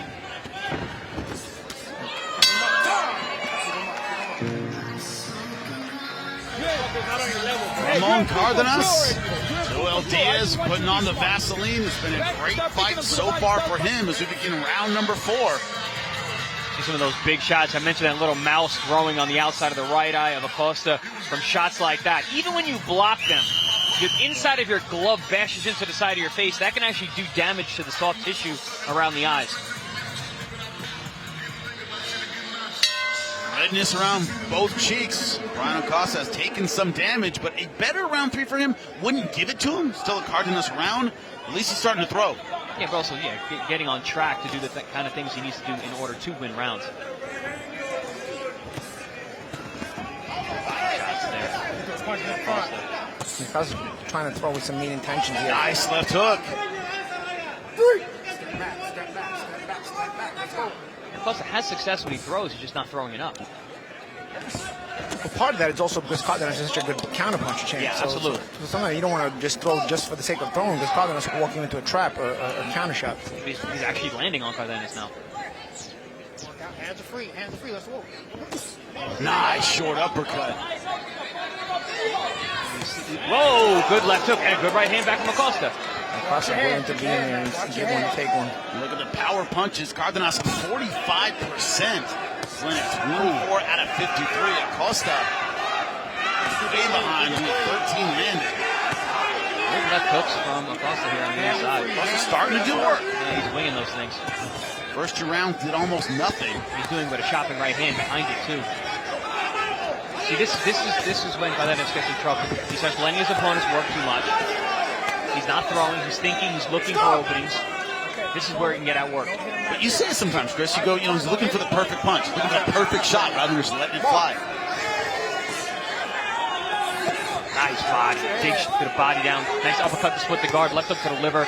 Around the elbow, trying to sink that in. Good right. Yeah, but Cardenas rolled with that nicely. Yeah. Good awareness. Good rubbernecking. There it is again. Oh, Acosta got that hand right back up. This is high-level stuff on the inside. Both these guys super aware of how to fight in the inside. But it seems like Acosta's kind of found his groove. Yeah, Paulie, he's found his offensive rhythm. Yeah, and both guys are getting real comfortable trading here. Good little phone booth fight developing. And some of even the shots that are landing are not landing completely clean all the time. But there's good action here at this range. Yeah, both guys are good at taking the full power off the shot. Oh, good right hand there from Cardenas, and right back goes Acosta with a stiff jab. And Acosta will want this distance. From at that middle range, it was difficult for him to really find Cardenas when Cardenas was boxing. But at phone booth here, Acosta, he kind of likes this kind of fight. Well, yeah, he's a taller, longer guy. You would think he'd want to fight on the outside. That's not his style. He likes to fight here. He does not jab. Yes, not a Mexico, jab. they like that closer range fighting over there. Doesn't matter what your body type is. You're Watch Mexican. your head, keep your head back. What's your body type? Mexican. My body type is Mexican. Therefore, I will fight on the inside. Therefore, I will left hook you in the liver, and I will roll with shots so you can't hit with anything clean. Therefore, they want to entertain. It's part of the culture there. Not just boxers to box. You box to entertain. Both guys showing good things that last round. Cardenas, he's in a fight. He's always in a fight. His last always couple is. fights, Always literally, the time at the stoppage, the fights were even. They were split. Cardenas is always in fights, man. There's a good jab there. That was a glancing shot. That was like I was saying, that nice roll, the awareness of both these guys were doing a good job of slipping and sliding, so they weren't taking the full brunt of the shots. Some clean ones got in there, but these guys are in a good rhythm on the inside right now. Problem is, how educated are the judges? We have replay. We're close. You guys are two of the best in the game. You see those rolling shots. Sometimes the judge does it. They think they're clean right hands when they're not. Yeah. Very true. Absolutely. Most people don't. Even the average fan won't catch that. But I like that confidence from Acosta. Yeah. He saw him walk to the center of the ring. Yeah, well, I saw it in the last round. He walked back to the corner like, yeah, I'm here. I was also thinking, early on, the way that he started, he looked like a guy who might have been a little weight drained. Sometimes it takes a couple rounds to find your body, find yourself after a hard cut. Because this is his first time fighting at 122. Used to be at 126. Round number 5 scheduled for 10. And Champ, I don't know if you agree with me. To me, it looks like Acosta hits harder than I thought. Yeah. When he's able to get that leverage on his shots and put a proper distance in the snap, you can see there's some leverage there. Just a lot of the shots aren't landing cleanly on Cardenas. But you can touch. Hitting the gloves, hitting the elbows. You can tell he's got some heavy hands as well. There's some mustard on those shots. I like the attitude of Lamont Roach. Doesn't have a lot of knockouts on his resume. He said, doesn't mean it can't hurt you. My shots still hurt. A punch is a punch. Yeah, punch is a punch. Acosta knows that. Nobody's going to enjoy it. People forget, there's knuckles, there's bones inside those gloves. A little distance change here from Cardenas. He's trying to change the rhythm up a little bit. He doesn't want Acosta getting too comfortable at that close range. You see a different effort here by Cardenas this round. He's trying to go into a different gear of boxing. Different effort from Acosta, too. He's putting out a lot of energy, trying to close that distance. Yeah, a lot of frenetic energy. He wants to have it at that close range that he's had the last couple of rounds. He wants to fight. Yeah. Right in front of us in the corner. Good awareness there from Cardenas if they would have slipped that right hand. But Acosta putting the physical pressure on, leading with that head. It's unfortunate. Kind of had him where he wanted him, up against the ropes. Good break by the referee, though.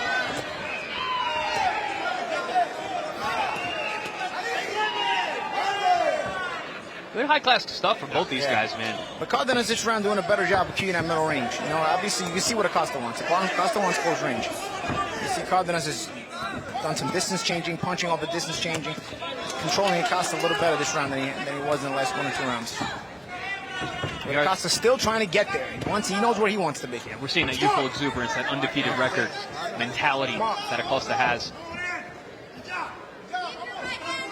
Fight's getting interesting now. Acosta not jabbing as much on the outside either. He still close ground with that jab. He wants to close the ground. He wants to get close, but he wants to just walk in like that. And if Cardenas decides he doesn't want to let him do that, it's not going to be easy to just do that by walking in. According to CompuBox stats, Acosta does not jab. Yeah. He's a power puncher. He's a combination puncher. He's a body puncher. But generally, he just walks in. And that's great when you're at close range. But sometimes if you got a guy who doesn't want to let you close range, you're going to have to figure out ways to get creative and close that range. And the jab is certainly one of those methods he could use. Keeping some counter punches getting in this round. Stuff like that. Cardenas has some right hands waiting. But that's what happens when you don't have a jab, right, champ? Yep, exactly. February 19th, ProBox TV makes its California debut as the first ever boxing event at the iconic Chicken Ranch Casino Resort. In the main event, world-class amateur-turned-pro Gabriel Flores Jr. defends his regional WBA title in a clash you won't want to miss. February 19th, be there. Click below to get your tickets now.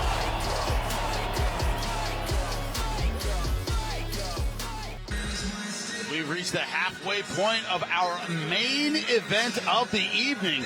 Don't forget, Wednesday, February 19th, Gabe Flores Jr. versus Jose Arellano. Flores Jr. absolutely full of confidence. In the backseat of a car, when we talk to him, he is ready to go and put on a show. He's from the 209, Stockton, California. We're going to be right near his hometown. Here's our main event, round number 6. Ramon Cardenas in the blue and silver, taking on Brian Acosta in the black and red. Acosta undefeated at 20-0 in his confidence. Oh! Big right hand from Cardenas. The first time Acosta's really been hurt. Yeah, he set up with a jab downstairs, a decoy jab downstairs, and then a big right hand upstairs. Acosta trying to mug like he's not hurt. Yeah, he was taking the power well until that one. Now you see a little unsteady. Yeah, he's not crazy hurt, but it does certainly a shot that got his attention. He felt and also got the attention of everybody in the arena. Oh, big left hook swing. Partially blocked there as well. Oh, big right hand down the middle. One block on the gloves, but still Acosta. So he got to take some flack. Yeah, also Acosta not really getting busy in there. Interesting how Cardenas met him at centering a couple rounds ago. Last round he was going backwards. Now this round, Cardenas actually is the one walking Acosta down. Give him different looks. Yeah. That's when you talk about the different dimensions that Ramon Cardenas has, man. He can do a lot of different things. Look at the punches landed round by round. Only round 4 does Acosta have the lead. Cardenas 63, Acosta 44, and that's total halfway point of this fight. Yeah, and stylistically, I mean, for Acosta to be busy, he's got to be the guy throwing and landing more. Because he does not have the same power as Cardenas. He does not have the eye-catching punches of Cardenas. He's not in his hometown like Cardenas is, so he's got to be the busier guy. But Cardenas has had the 6 gears, right? He's been able to show us, as you guys just mentioned, different looks, different styles every round until he finds the right one. We see why Joel Diaz is so high in this kid. He can do so many different things. combination there from Acosta. Acosta, every once in a while, he'll land something to let you know he's still there. Yeah. Nice strafing right hand there. Yeah, he's not going to let you take his O easily. Yeah. But even the strafing right hand, Jimmy, you see how Ramon turned his neck with that, kind of rubberneck with it. So it's not rough. It's the big effort Acosta gives, he's not getting out of it what he wants. Even when he does land it. Yeah, we've yet to see Cardenas really stunned by any of these shots. Look at the feet of Cardenas. Oh, good body shot by Cardenas. And then he nice dig. Acosta also threw a nice body shot a second ago, but stay at close range here. Another good short range round. Acosta taking these punches well here, but is he going to take it well for the next couple of rounds? Getting hit with these big shots over and over.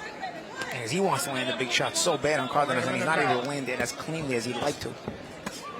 Taking underneath to the body nicely with a little touch uppercuts. You can see the leg position here. Look, see what Cardenas is doing. He's creating a position where he's able to have Acosta square. He steps. Another good ripping left hook. He does a penetration step with that lead foot. He's able to push Acosta off balance. Good power punches from Cardenas in that round 6, but the difficulty is he hasn't. He hurt Acosta, but Acosta mentally still in the fight. Yeah. Didn't give up. Came back. Tried to throw big punches of his own. Well, Acosta is Mexican, so there you go. Got hit with a big shot, showed that he's still in this fight very much. We're going to see a big overhand right. That was the shot that had him in some trouble. Yeah, set up with a good jab downstairs. Yeah, nice that was a change. throwaway shot. Oh, that punch actually missed. I thought that punch landed. They traded left hooks there. Actually hit Acosta on the shoulder. You see the redness there. Gentlemen, we all know that feeling, right? Like you're hit with a big shot, and everything kind of freezes for a second. Yep. That's what it looked like Acosta was feeling in there. Yeah, and his legs definitely had a little shimmy. He got it back pretty quick. He stood his ground, threw some punches with him, but definitely felt that shot more so than anything else. This is a young man who's got guts. Oh, yeah. Yeah, for sure. He got stronger as that round went on, as we are in round number 7, scheduled for 10. Roman Cardenas to your left. Blue and silver. Ryan Acosta, the young, hungry, undefeated fighter in the black and red. You get no jab from Acosta. You see he's trying to close the gap. Everything but a jab. Head movement. He's a hook. He lands it there. Yeah, big overhand right followed by a big hook. The hook landed nicely. Point to the forehead. Nice hook there by Cardenas. Oh! Shot! Big left hook! That was on the temple, right? That one didn't even look like it landed cleanly. I think it was actually a combination of the one that he landed earlier, high in the head. And Cardenas just landed a hook, right? You say don't hook with the hooker. His eyes don't look good, guys. They look glassy. He's got a hold. He's moving his head nicely, but he's got a hold. His eyes look glassy. Yeah, he is Acosta's rejuvenated. Acosta going hard for it. Guys, we said how dangerous Acosta was. We could see him getting a decision, but we think you can see him get a knockout. This is why you guys didn't I didn't say decision. Texas judges would not give him a decision. But man, what was the odds on Acosta KO? I don't even know. Wow. Big shot again. Right above us, guys. This is the fight that Acosta's been looking for all night long. And Cardenas trying to fire back with power punches. Not known as a puncher. Drops Cardenas in the round, early in the round 7. Cardenas with his mouth open now. Yeah, he looked comfortable, even despite the Acosta pressure. He looked comfortable. But that was a lightning bolt of a shot. Yeah, it was either high in the head or on the temple. Got to see the replay on that. Don't know how much Cardenas has cleared the cobwebs here. And also the youth excitement of a young undefeated fighter like Acosta. Now he senses he can do this. Got a reason. Oh, good dig to the body. Nice right hand. Cardenas starting to come back. Cardenas is now maybe sort of waver. Oh, big shot. Rock him again. Stumbled again. Huge round for Acosta here. Still 40 seconds left, man. Veteran move to clinch and circle, but plenty of time left.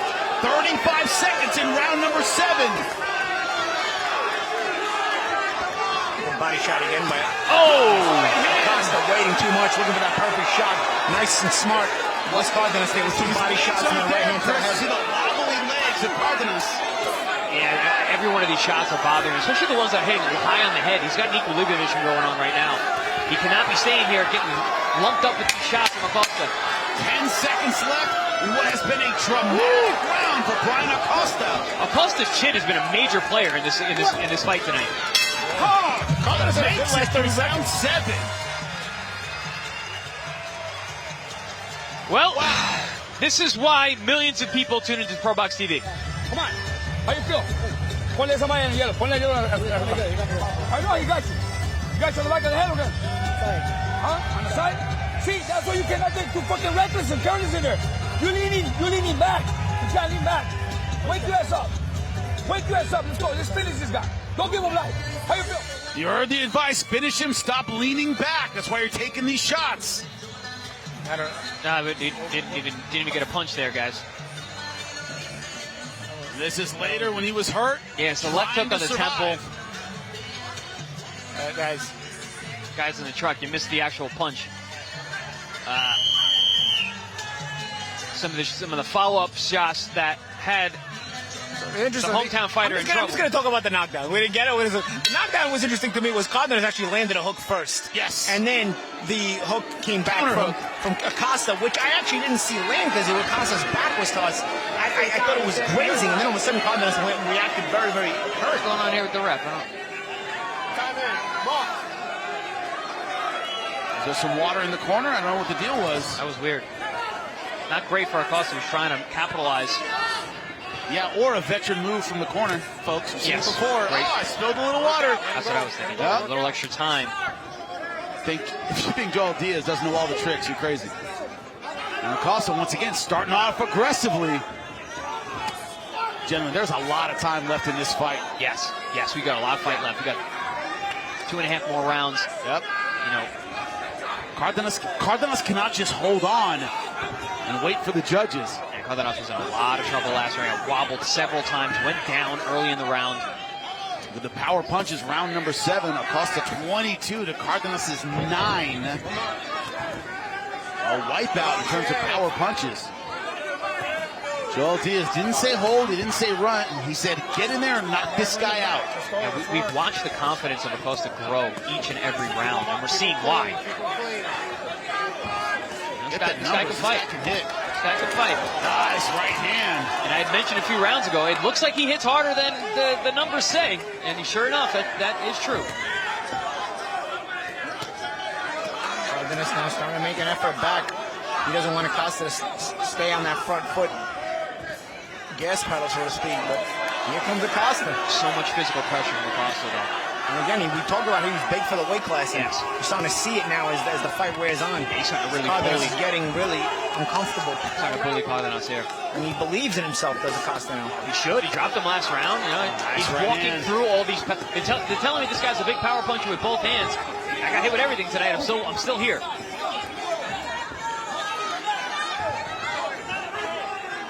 Cardenas needs to go back to being that slick guy setting traps. Going back to his fundamentals. He's got boxing ability. He's not just a puncher. Across the corner, good movement. That's been a very dangerous punch that Acosta has used over and over again. He level changes. He drops his head and he throws a sweeping left hook. That was the shot that had Cardenas in all that trouble last round. And he's now stayed in the southpaw stance for a big majority of this fight. You don't know. Welcome to ProBox TV, where the underdog is always live. That's been the story of this main event. You said it, Chris, is Acosta getting more confident as the rounds go on. Look at him. He's locked in. Look at his eyes. He's ready. He's catching and shooting. A good catch and shoot there from Cardenas, speaking of. But again, I think one of the major players in this fight tonight is Acosta's chin. He's been able to take these shots. Also the problem is Cardenas now staying inside, looking to hurt Acosta. You know you're not going to hurt Acosta. So just box him on the outside should be the game plan. You're engaging him in a way where Acosta feels comfortable.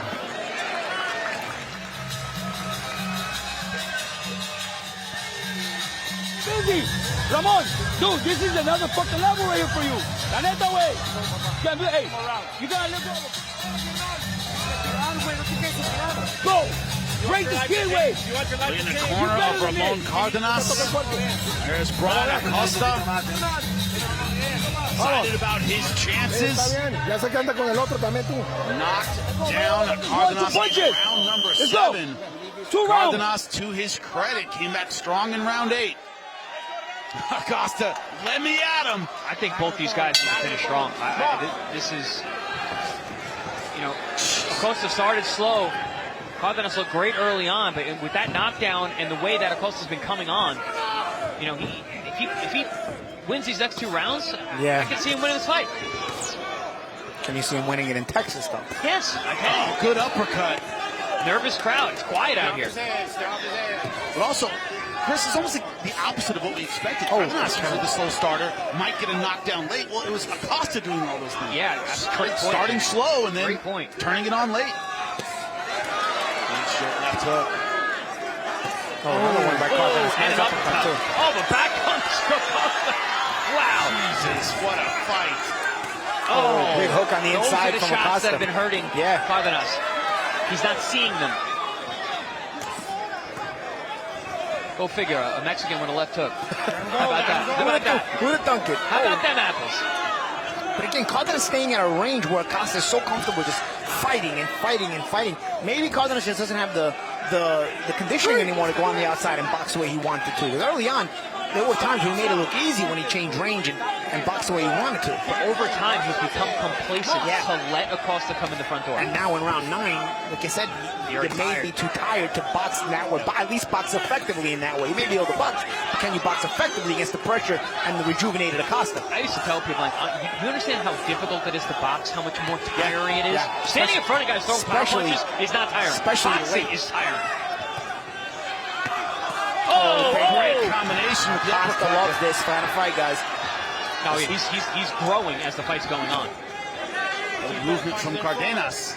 That uppercut got through. Another good hook. And he shoots it from both sides. Joe turns southpaw, throws left hooks, turns right-handed, throws left hooks. I'm surprised at how good the balance of Acosta is for a guy who's tall, who's long, and he switches stances right in front of you. And that's why he's able to generate power. He's actually getting his weight behind. Now he's out there shimmying. Wow. I tell you, this kid growing every round. Oh. I don't know if Cardenas has the energy to put a combination on. Also, he's being backed up a lot. And when you're being backed up, it's harder to put sustained offense together, aside from a good jab. He's getting bullied, which Cardenas is not really shown anymore. And I think there's a little bit of frustration for Cardenas that he's not able to hurt Acosta. He's not able to get him off. When you're a guy who's used to knocking people out, when you're a guy who's used to hurting people, and you got a guy who's coming forward constantly, walking through your best shots, that's debilitating. Demoralizing. And he's still throwing big punches. Now he's playing on the ropes.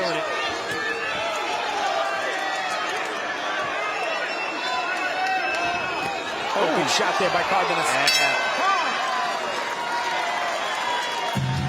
Good action, guys. February 19th, ProBox TV makes its California debut as the first ever boxing event at the iconic Chicken Ranch Casino Resort. In the main event, world-class amateur-turned-pro Gabriel Flores Jr. defends his regional WBA title in a clash you won't want to miss. February 19th, be there. Click below to get your tickets now.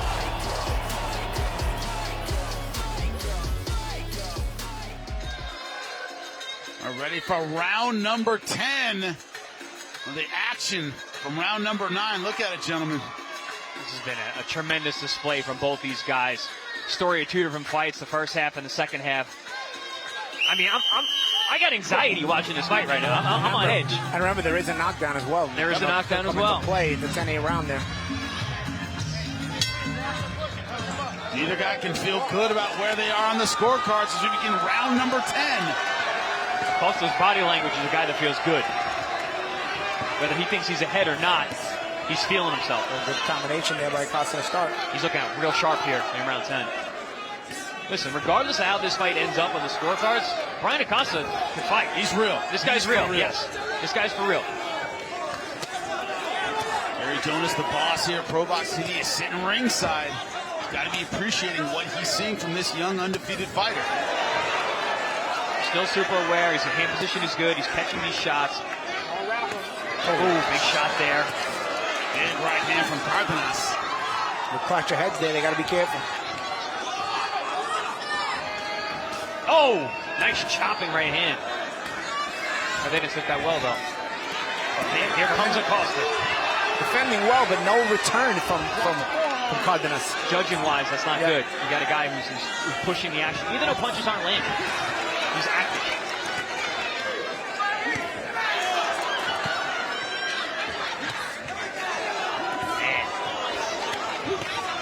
And Acosta wants to fight. That's what I'm saying. Once you engage a fighter like this consistently, now you got to deal with this kind of shot by Cardenas.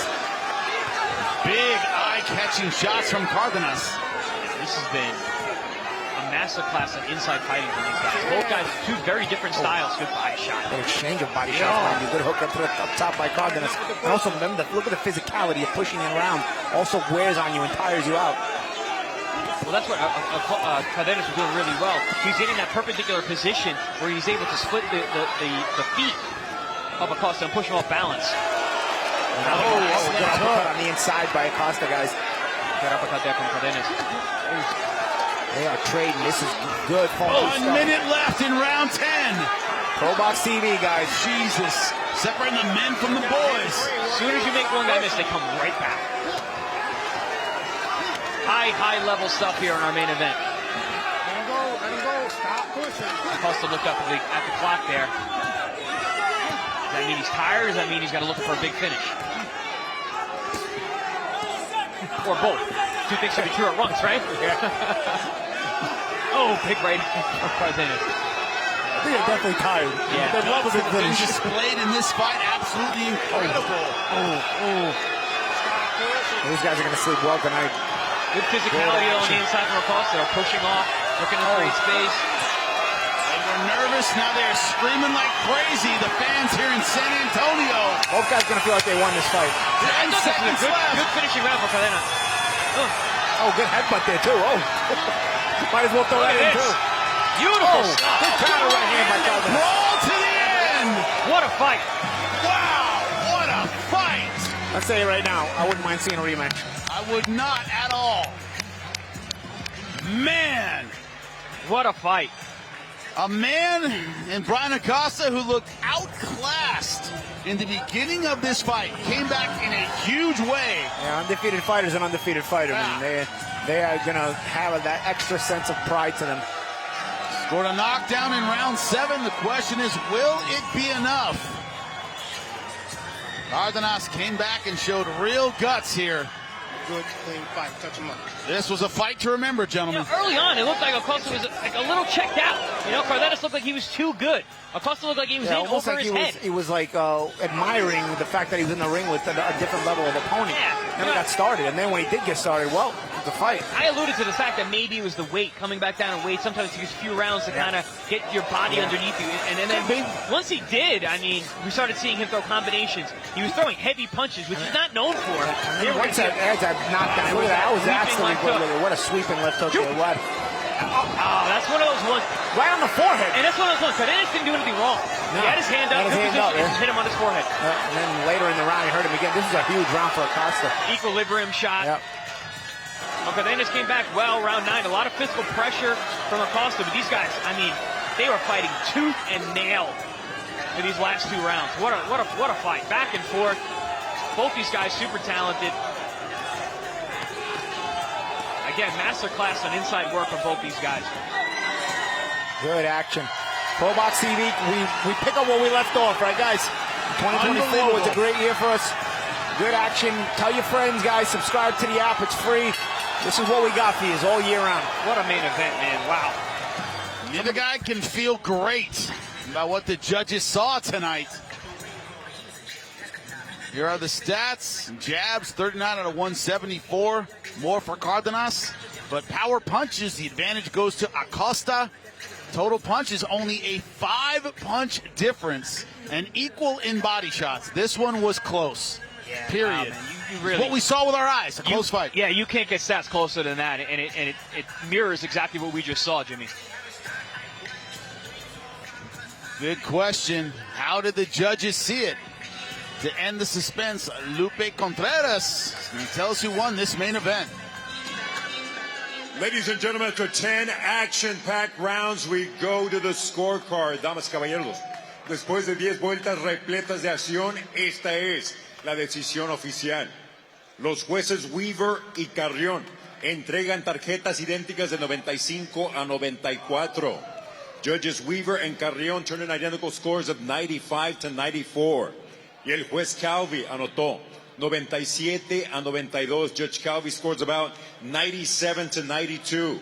All in favor of the winner by way of unanimous decision. Los tres a favor del vencedor por decisión unánime. And still, the WBA Continental Latin America champion from San Antonio, Ramon Dinamita Cárdenas.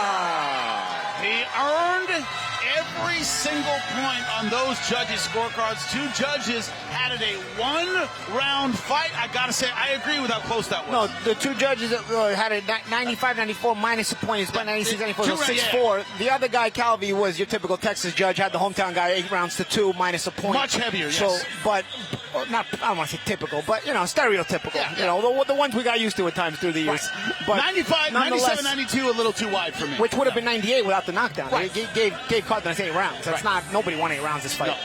Nonetheless, as I said before, we heard the scorecards. I would love to see a rematch. Yeah, I would love to see a rematch, and I think the fans at home would as well. I would love to see a rematch. I definitely want to see Brian Acosta again. 96, 94, it was 95, 94, which, again, like you said, Champ, that's 6-4. Right. Cardenas, I can absolutely see that, especially because Brian Acosta started so slow. Yes, He gave up so many rounds early on. No, the fight goes 100%. both ways. I mean, you have an argument for both guys. Like I said, I think both guys are going to feel like they won this fight. Yep. It's when you start getting the 8 rounds to 2 card, and then you're like, come on, dude. Really? Like, what are you watching? Come on. Everybody else saw a different fight. What were you watching? At least 2 of the 3 judges enjoyed the fight tonight. They got to watch it. Yeah, it's good. One thing you have to look at is it's kind of scary. What's the ceiling of Acosta? I mean, this was his first big opponent. The moment may have gotten to him early in those first couple rounds. After that, veteran adjustments, a veteran performance. He's going to go back to the gym this week a better fighter than the one who walked in here tonight. Chin, guts, heart, gas tank. I mean, all of it. And not only a better fighter, a more known fighter. People, you despite coming up just short in this fight, I think people are going to know about Acosta now, and people are going to praise Acosta, and boxing fans are going to want to see him again. Whether we get a rematch or not, I think both of these guys are entertaining fighters. We've seen Cárdenas before; he's entertained. Acosta tonight comes on the scene with his undefeated record and fights like a guy who is 20-0 and coming in and deserves to get other shots, and we hope to see him again regardless. After that fight, you do one of these. Woo! If you're Ramon Cárdenas, a tough comeback in the closing rounds, but had built up a lead to get the unanimous decision win. Back in studio, Jimmy Smith alongside the champs, Chris Algieri, Paulie Malignaggi. Woo! We saw him go down late. It's one of those where, God, if Acosta had banked a few more rounds early, it could have been his, Paulie. Dude, I don't have to be Ramon Cárdenas to go, I was going myself after that fight. That was crazy, bro. Right. And again, just like the champ said earlier, but you can't figure out the A side and B side. The A side wins by just 1 point on 2 scorecards. It has to get up off the canvas to do it. In a fight where you can make a case for both guys winning the fight, I would love to see a rematch. I really hope we end up getting a rematch. But first and foremost, I'd love to see both guys against anybody regardless. They are really fun fighters, and they matched up well in this fight. The big story coming out of the main event could be, Chris, the stock of Brian Acosta. He elevated himself with his performance. How do you feel about that? And what does he need to do to kind of fill in the gaps? He was right there. Yeah, I said that Justin Paldo was the athlete of the night, right? But, I mean, Brian Acosta is the surprise. He's the story of the night. He's the story. He's the breakthrough performer of the night. He really let the world know who he is. I mean, he's legit. And it was funny because we were all talking during fight week, and we were learning more and more about Brian Acosta as we got closer to the fight. We kept looking at each other like, whoa, this guy. You brought up that he'd been with Naoya Inoue and his brother Takashi Inoue in camp several times. When you get brought back again in camp, that means you were performing in camp. And so that little hint told us this guy must be the goods if Inoue brought him back to camp. You know, one of the things we keep talking about with Ramon Cárdenas, and we've seen him, is the guy could punch. And if Brian Acosta could take the punch, then we got a real fight on our hands. I didn't know he could, but then I heard about the Inoue training. I'm like, if they brought this guy back, he could take a punch. So we got a fight on our hands, and sure as hell we did. That was a fantastic fight, really great main event, as we always do with ProBox TV. Our main events are fantastic, but this one especially. Yeah, well, speaking of, we do not slow down here at ProBox TV. Next one, February 19th, Chicken Ranch Casino, just outside Sacramento, California. That's right, Contender Series keeps on rolling, and this time it is Gabriel Flores Jr. versus Jose Arellano, an outstanding main event. As we say, there's no B-side here. All action, 50-50 fights. Join us February 19th right here on ProBox TV. Don't miss a minute.